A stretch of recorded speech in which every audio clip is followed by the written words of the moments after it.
सरसकट सगळ्या मराठ्यांना आरक्षण सरकार देऊ शकेल असं वाटत नाही। कारण कुणबी नोंदी ज्यांच्या असतील त्यांनाच दाखले मिळणार आहेत, इतरांचं काय? कुणबी नोंदी ज्यांच्या मिळतील तेच आरक्षित होतील, इतरांचं काय? मराठ्यांना आरक्षण मिळालंय का? मराठे ओबीसी मध्ये गेलेत का? मराठ्यांना खुल्या प्रवर्गातूनच आरक्षण पाहिजे का ओबीसी मधून आरक्षण पाहिजे?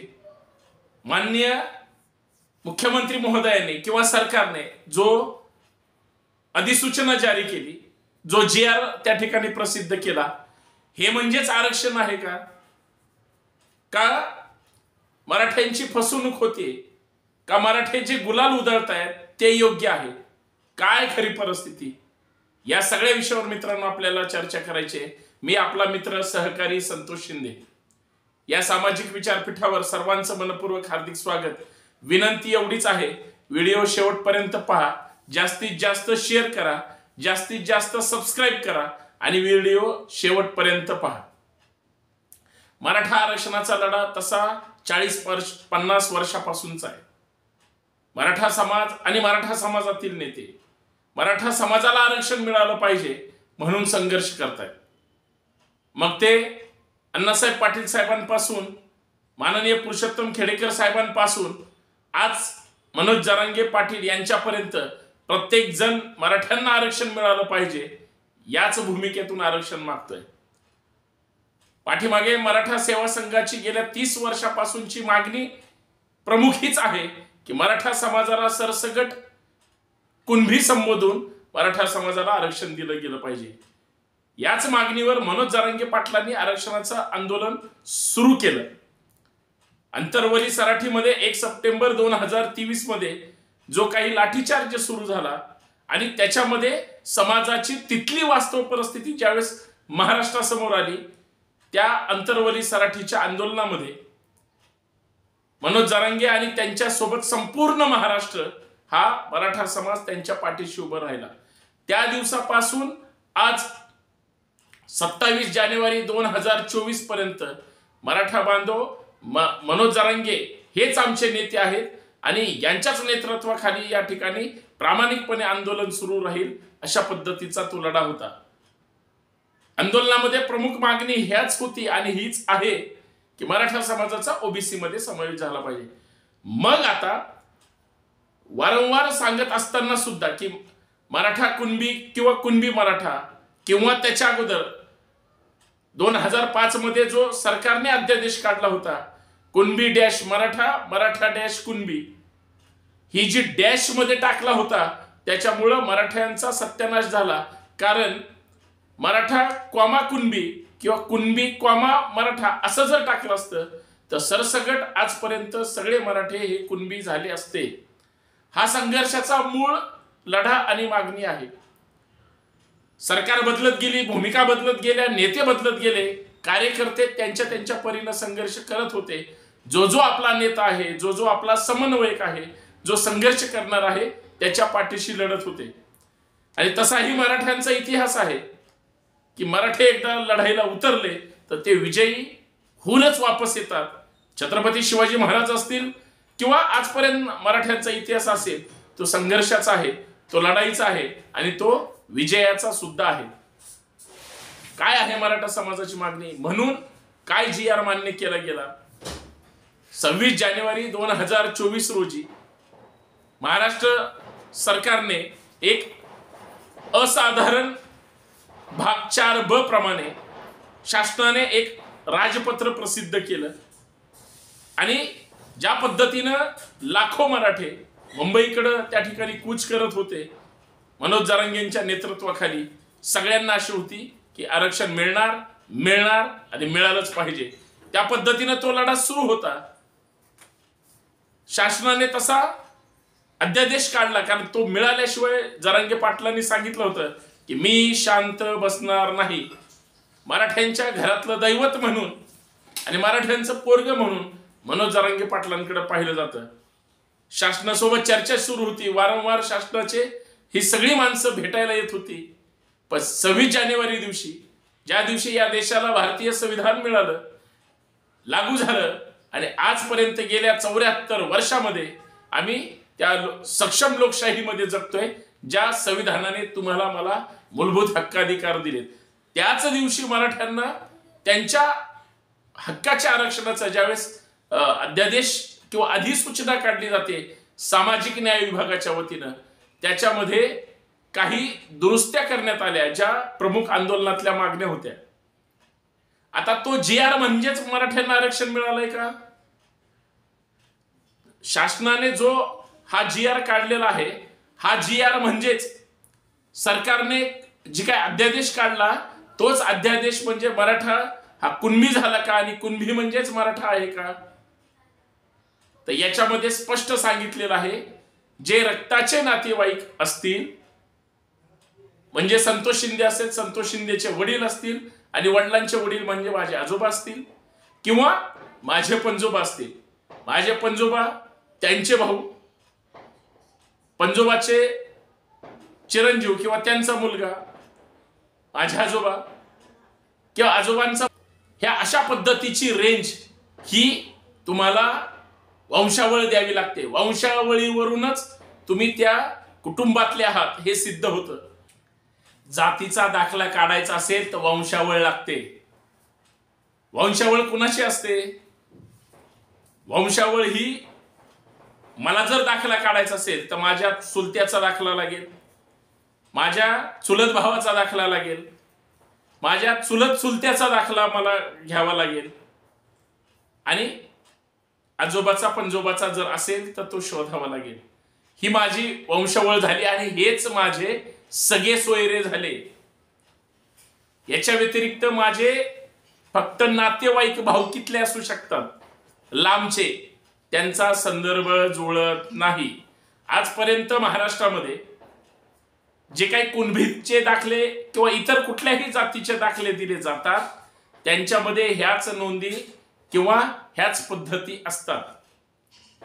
ह्या आदेशामध्ये सुद्धा जरांगे पाटलांच्या रेट्यामुळे सगळे सोयऱ्यांचा जरी मुद्दा आलेला असला तरी तो मुद्दा महाराष्ट्राच्या सरसकट सगळ्या मराठ्यांना आरक्षण सरकार देऊ शकेल असं वाटत नाही. कारण कुणबी नोंदी ज्यांच्या असतील त्यांनाच दाखले मिळणार आहेत. इतरांचं काय? कुणबी नोंदी ज्यांच्या मिळतील तेच आरक्षित होतील. इतरांचं काय? महाराष्ट्रामध्ये सरकारमध्ये गेल्या ह्या 2-4 महिन्यामध्ये सरकार ज्या स्पीडनं काम करतंय, किती नोंदी सापडल्या?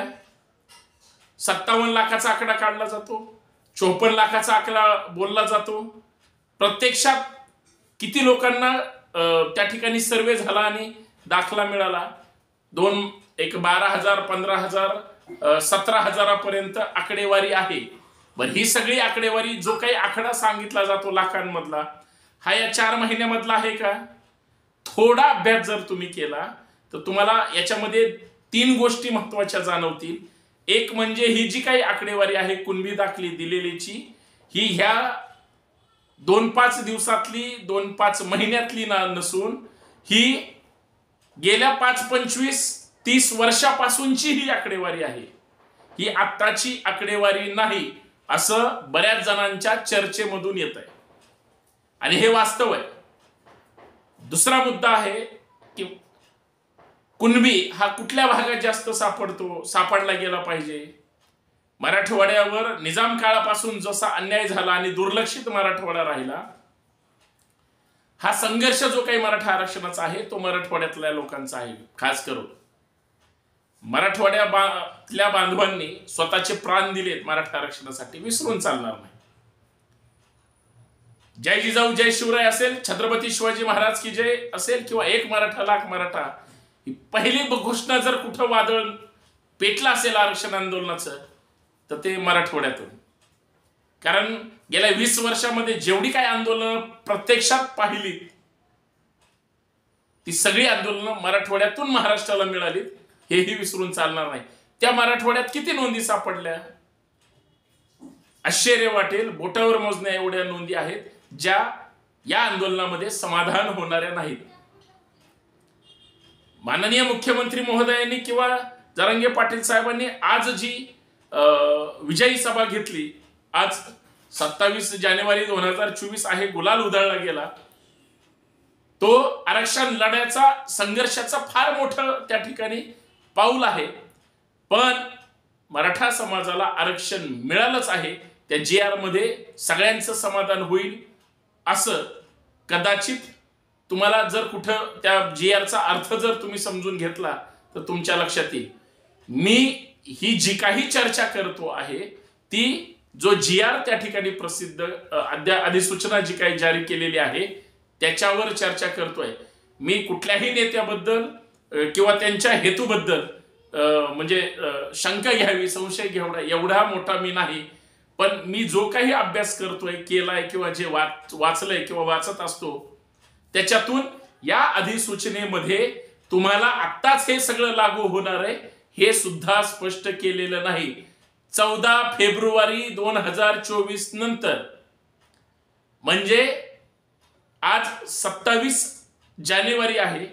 इथून पुढे 14 फेब्रुवारी नंतर त्या अधिसूचनेची अंमलबजावणी होईल. पण त्याला मंत्रिमंडळाची मंजुरी नाही.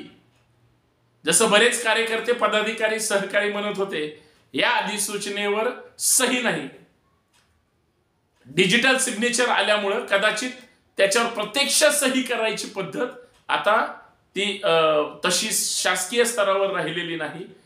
तो जो काही अधिकृत सही असते ती माननीय मुख्यमंत्री महोदय असेल, कारण खास तर सचिवांची असते किंवा राज्यपाल महोदयांकडे गेलो तर त्यांची असते, संबंधित त्या विभागाची असते, त्या सचिवांची असते. जसं भांगे साहेबांचे नावाने आता ते प्रसिद्ध करण्यात आलेलं आहे. जो प्रस्ताव आंदोलनकर्त्याकडून सरकारकडे गेलेला असेल, कुठल्याही आंदोलनामध्ये ज्या प्रमुख मागण्या ज्या शब्दासहित मागणी केलेली असते त्या कधीच मान्य केलेल्या नसतात. तर त्याला पळवाट शोधून अधिकारी मंडळी सोयीचे शब्द वापरतात. जसं मी सुरुवातीला उदाहरण दिलं होतं, मराठा डॅश कुणबी, कुणबी डॅश मराठा, हे डॅश ज्यांनी टाकलं होतं त्याची जी काही मानसिकता होती त्याचं मन स्वच्छ नव्हतं. जर तिथं कॉमा असता तर प्रश्न आतापर्यंतच्या आंदोलनाचा राहिला नसता. आणि मग हा सगळा जो लढा आहे हा आरक्षणाच्या महत्वाच्या मुद्द्यासाठी असताना सरकार मात्र वेगळ्या वेगळ्या पद्धतीनं हे सगळं करतंय. बाकी जे आरक्षणाचे आंदोलन करणारे कार्यकर्ते आहेत, नेते आहेत, बिचारे प्रचंड प्रामाणिकपणे हा सगळा संघर्ष जरी पुढे घेऊन जात असतील आहेत आणि अजूनही सरकारने काही त्याच्यामध्ये मागे पुढे केलं तर त्या पद्धतीनं संघर्षाला पण उतरतील. पण जोपर्यंत काढलेल्या अधिसूचनेला राज्य सरकारच्या माध्यमातून मंत्रिमंडळात मंजुरी मिळणार नाही तोपर्यंत ते ग्राह्य धरलं जाईल असं वाटत नाही. आणि जर उद्या या विरोधात चॅलेंज करण्यात आलं, कारण 14 दिवसाचा अवधळी पुढे दिलाय, 14 तारखेच्या आज जर कोणी न्यायालयामध्ये गेलं तर सरकार म्हणेल की आम्ही हे तात्पुरत्या स्वरूपात काढलं होतं, अधिकृत आम्ही आजच ती अधिसूचना लागू होईल असं त्याच्यात कुठेही म्हणलं नाही. कदाचित मला असं वाटतं की ती एक पळवाट असावी किंवा सरकारच्या वतीनं काहीतरी त्यांनी ठरवलेलं असावं. पण हा सगळा मुद्दा जर अभ्यास करता प्रत्यक्ष प्राप्त अधिसूचनेतून सरसगट महाराष्ट्रातील प्रत्येक मराठा समाजाला या अधिसूचनेनुसार आरक्षण मिळालेलंच आहे असं म्हणणं थोडं घाई गडबडीचं होईल.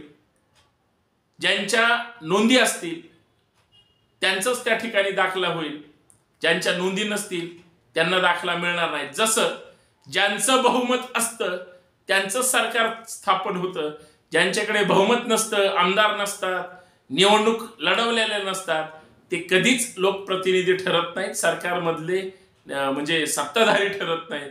ते फक्त बाहेर रस्त्यावर संघर्ष करणारे कार्यकर्ते म्हणजे असतात.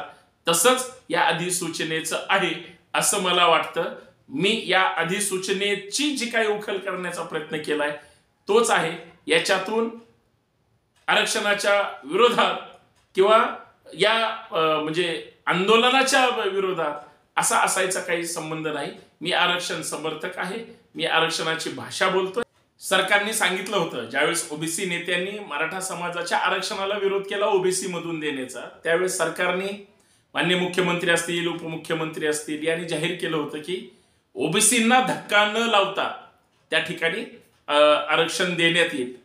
आज सुद्धा माननीय मुख्यमंत्री महोदयांनी तेच वाक्य परत रिपीट सांगून सांगितलं की ओबीसींना धक्का न लावता त्या ठिकाणी मराठा समाजाला आरक्षण दिलं. मी छत्रपती शिवाजी महाराजांची जी शपथ त्या ठिकाणी घेतलेली आहे ती पूर्ण केली. मुळात आरक्षण देण्याची पद्धत कशी आहे तर तुम्ही आर्थिक दृष्ट्या मागास असलं पाहिजे, सामाजिक दृष्ट्या मागास असलं पाहिजे आणि शासनाने जे काही नियम घालून दिलेले आहेत, तुम्ही कुठल्या कॅटेगरीत मोडले जाता त्यानुसार तुमचं त्या ठिकाणी चौकटीमध्ये तुम्ही आरक्षित केले जातात. आता शासनाने जर स्वतंत्र त्या ठिकाणी ओबीसींना धक्का न लावता, ओबीसी मधून न देता त्याच पद्धतीचं आरक्षण सरकारने द्यायचं जर म्हटलं तर कायद्यामध्ये तशी तरतूद आहे का? संविधानात तशी तरतूद आहे का? संविधान आता हे दिलेलं सगळं मान्य करणार का? की परत मागच्या सरकारने अर्थात माननीय फडणवीस साहेबांनी जे आरक्षण दिलं होतं आणि नंतर न टिकवता आलं आणि सुप्रीम कोर्टामधून ते फेटाळलं गेलं, त्याच पद्धतीनं या सुद्धा दिलेल्या आरक्षणाची किंवा सरकारला असं वाटतं की आम्ही दिलंय आज आरक्षण, त्याची पण तशीच फजिती झाली तर. कारण आर्थिक दृष्ट्या तुम्ही जोपर्यंत सोशली आणि इकॉनॉमिकली तुम्ही बॅकवर्ड जोपर्यंत ठरत नाही तोपर्यंत तुम्ही त्या कॅटेगरीमध्ये समाविष्ट होणार नाहीत, घातले जाणार नाहीत, त्याशिवाय तुमचं मागासवर्गीय पण ठरणार नाही. याच्याबद्दल कुठली गोष्ट याच्यात सरकारने केली का तर अजिबात नाही. हा, तशा ज्या काही ओबीसींच्या योजना आहेत त्या लागू करू शकतात, हा सरकारचा अधिकार आहे. पण असंच आम्ही करणार आहे ना असंच आम्ही देणार आहे, कायद्याच्या चौकटीत बसणार आहे का? सगळे सोयरे या शब्दावर सगळ्या कायदे तज्ज्ञांनी आक्षेप घेतलेला आहे, याची सुद्धा यावेळी आपण सगळ्यांनी नोंद घेतली पाहिजे. तसंच घटनेच्या अधीन राहून घटनेच्या चौकटीमध्ये बसून ते तशा पद्धतीनं दिलं जाऊ शकतं का, दिलं गेलंय का याची सुद्धा चर्चा झाली पाहिजे. का त्याशिवाय जर नाही टिकलं तर उद्या त्याच पद्धतीनं जर कोर्टात विघ्नसंतोषी जर लोक गेले तर परत आरक्षणाचा फुटबॉल होऊ नये एवढीच काय ती अपेक्षा. जो मला या GR चा अर्थ कळालाय तो माझ्या भाषेमध्ये कदाचित चुकीचा असेल, बरोबर असेल, परंतु तो मांडण्याचा प्रयत्न केलाय, एवढंच आपण समजून घ्यावं. धन्यवाद. जय जिजाऊ, जय शिवराय.